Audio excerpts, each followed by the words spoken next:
À côté avec le sel de manière à ne pas mettre la levure dessus tout à l'heure pour pas qu'elle soit brûlée.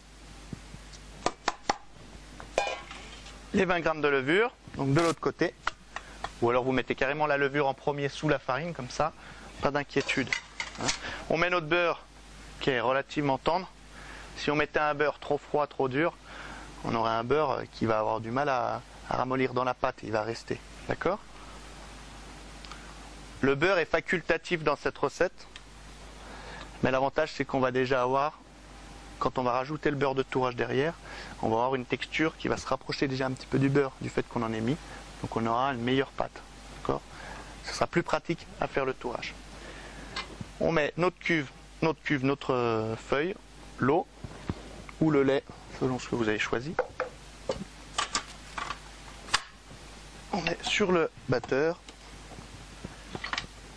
et on va doucement dans un premier temps, d'accord ? Quand la pâte se sera faite et fera une boule, on va augmenter et on va pétrir ça jusqu'à ce que la pâte soit lisse, d'accord ? Si on pétrit, soit environ 5 à 10 minutes maximum. Si on pétrit très peu, d'accord, on va avoir des croissants qui vont avoir tendance à être plats, ok ? Donc il faut quand même pétrir un minimum pour créer ce qu'on appelle nous en pâtisserie ou en boulangerie le réseau glutineux, d'accord ? C'est-à-dire un réseau, une élasticité quand même. Pas autant que la brioche, mais quand même un minimum. D'accord ? Si on le fait à la main, il va falloir pétrir directement sur la table ou sur le marbre. Pareil, jusqu'à ce qu'on ait une pâte assez lisse. D'accord ?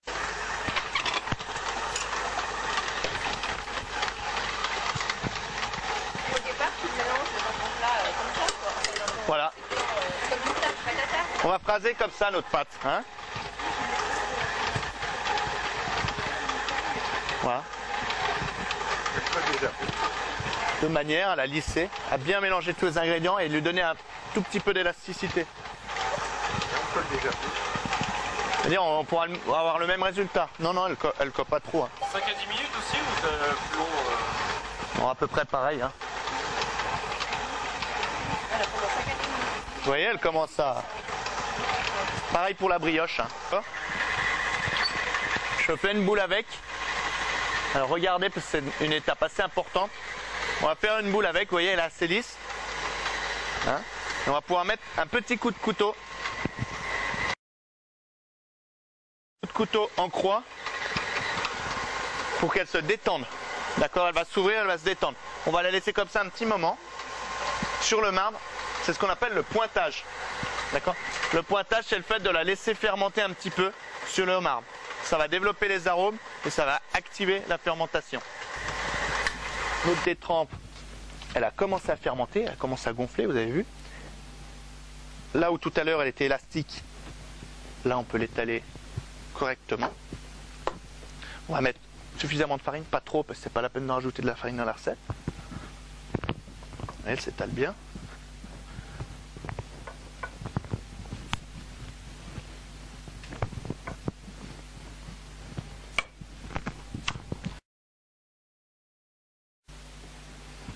Il faut que ça rentre dans le frigo ou dans le congèle. Mais bon, vous allez voir, je vais la mettre là et je vais la passer au frigo ou au congèle. Là, on va la passer au congèle. Donc, je vais lui donner sa forme la plus rectangle possible tout de suite.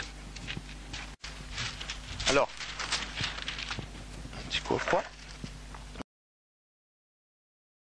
Je vais le taper avec mon rouleau en tournant.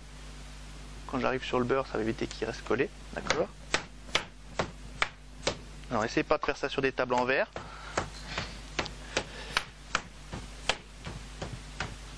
Et après, j'ai une petite technique qui est pas mal.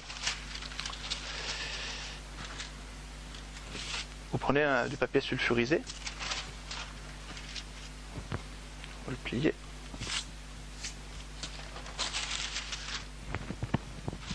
Alors ça, c'est pas obligatoire. Vous pourrez très bien partir avec ça. En le tapant un peu plus, on arrive à faire quelque chose de rectangle. Mais c'est vrai que comme je disais tout à l'heure, plus on est rigoureux sur la forme précise et bien carré ou rectangle, enfin avec des angles droits, mieux ce sera. Alors, mon beurre, il va falloir que je le fasse environ de la même largeur que mon pâton de tout à l'heure. Alors c'est pas grave s'il est un peu plus étroit, qu'est-ce qu'on va faire? On va resserrer un petit peu notre détrempe. Et s'il est un peu plus large, On va tirer un peu dessus. On n'est pas non plus... d'accord. Donc j'ai fait mes angles. Et qu'est-ce que je vais faire?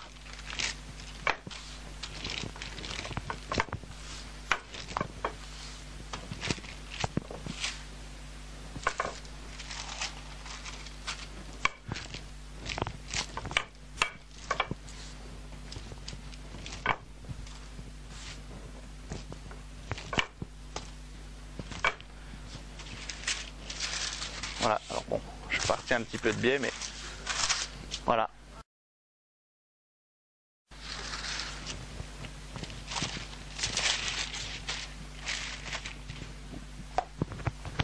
Alors, la partie supérieure qui aurait pu prendre une petite croûte, quoi, on va la laisser, on va la fermer dans le beurre, comme ça, pas de souci.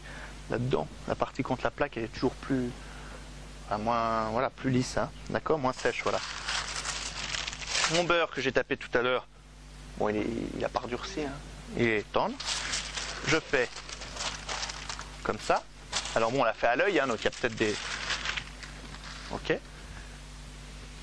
C'est ce que je disais tout à l'heure. Je mets là, je tire pour faire. Non, je ramène, je viens tirer et je soude. On évite de superposer, même si on superpose, c'est pas très grave. Mais on évite parce que ça va faire 2 couches de pâte. D'accord? Ma pâte est froide, mon beurre est quand même pas trop bon.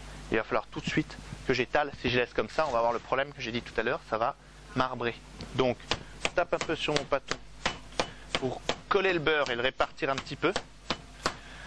Je tourne d'un quart de tour, toujours les ouvertures devant. La pliure, c'est comme un livre, hein, la pliure sur le côté. Et je vais faire d'abord un tour double. On prendra un petit papier, on fera les tours. Comme ça, vous l'agraferez dans votre livre pour vous en rappeler. D'accord? Tour double. Je vais vous montrer. On étale.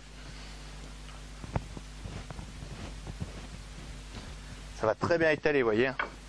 Du moment qu'il y a le beurre, maintenant, elle n'est pas élastique comme elle était tout à l'heure, puisque le beurre, il la retient.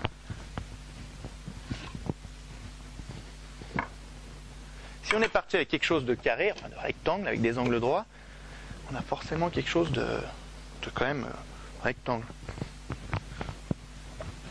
Alors moi, je farine très peu, parce que bon, d'une part, je suis allergique à la farine, et d'autre part, c'est pas la peine de travailler sur trop de farine. Hein.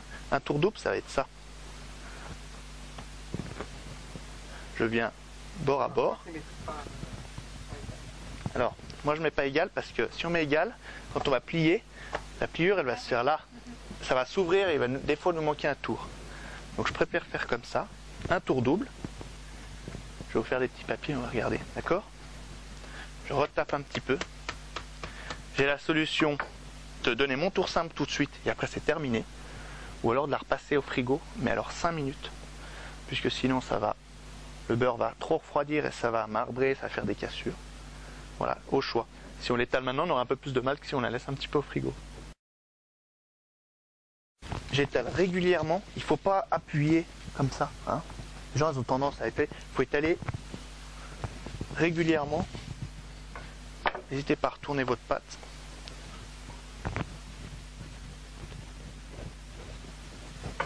Alors pour vous donner une idée, il faut à peu près l'étaler à la largeur du marbre.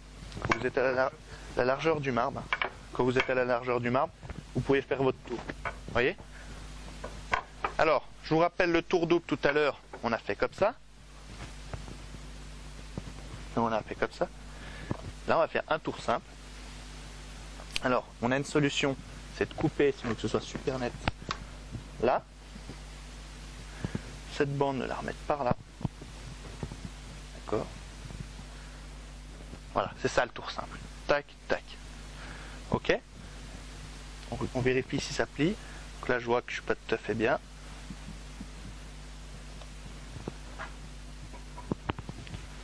Voilà. Vous voyez les couches de beurre. Quand on voit les couches de beurre, c'est bon signe. Hein, c'est qu'on va avoir quelque chose de feuilleté. Je retape un petit peu pour répartir. Il est évident que si on met un pâton épais comme ça au frigo, il va être très long à refroidir. Donc il faut avoir un pâton quand même pas trop épais.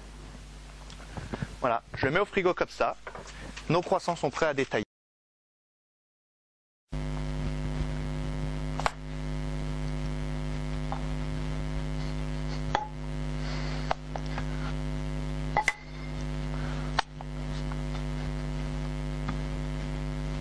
faut quand même appuyer sur le rouleau. Hein.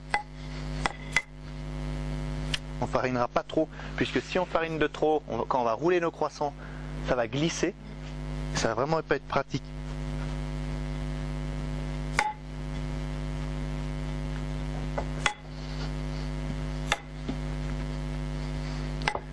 Les pâtes sont tout de même un peu élastiques puisqu'on les a travaillées allez, il y a une demi-heure. Je l'ai coupé en deux mon pâton. Hein. Voilà. On farinera pas trop, puisque si on farine de trop, quand on va rouler nos croissants, ça va glisser. Ça va vraiment pas être pratique.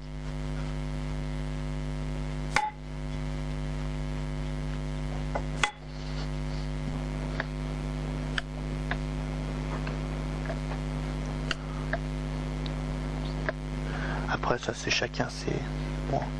Le dernier est un peu plus petit. Alors moi, ça va me faire des mini, mais des mini moyens je pense. Hein. Puisque... Non, on va avoir un, je pense qu'on va être à 35-40 grammes, je pense, par là. Alors, pour le rouler, vous savez, il n'y a pas de farine donc, c'est bien. S'il y a de la farine, un petit coup de balayette ou un petit coup de pinceau, puisqu'il ne faut pas essayer de rouler avec de la farine, ça va être difficile. Je vais couper un petit peu là, pour permettre au croissant de s'allonger un petit peu. Je tire un peu la pointe. Pourquoi? Parce que plus on va avoir de tours, plus j'étire un petit peu ma pâte.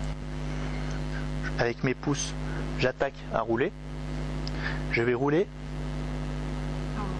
en écartant. Ça, c'est au choix de chacun. On peut rouler tout droit. D'accord? Soit je le mets comme ça, ou soit je le laisse droit. Vous voyez, on pourrait le rouler normalement tout droit. C'est notre technique. Alors, plusieurs solutions pour les pains chocs. On va tous les faire, on va les couper après. Plus pratique, d'accord? Donc je mets mes bâtons choc. Alors vu qu'on est à la maison, on peut se permettre d'en mettre 2. D'accord? Pas hésiter à remettre un morceau. Et là, on a plusieurs solutions pour rouler les pains chocs. La traditionnelle, où on va rouler. D'accord?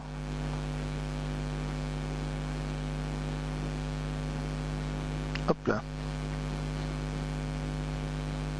Ok? Et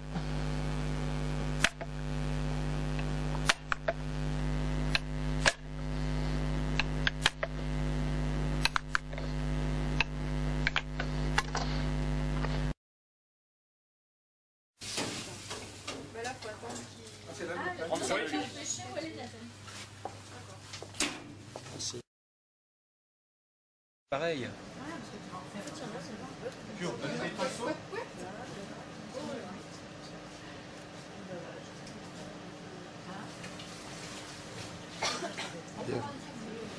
Je vais vous les faire. Une petite seconde.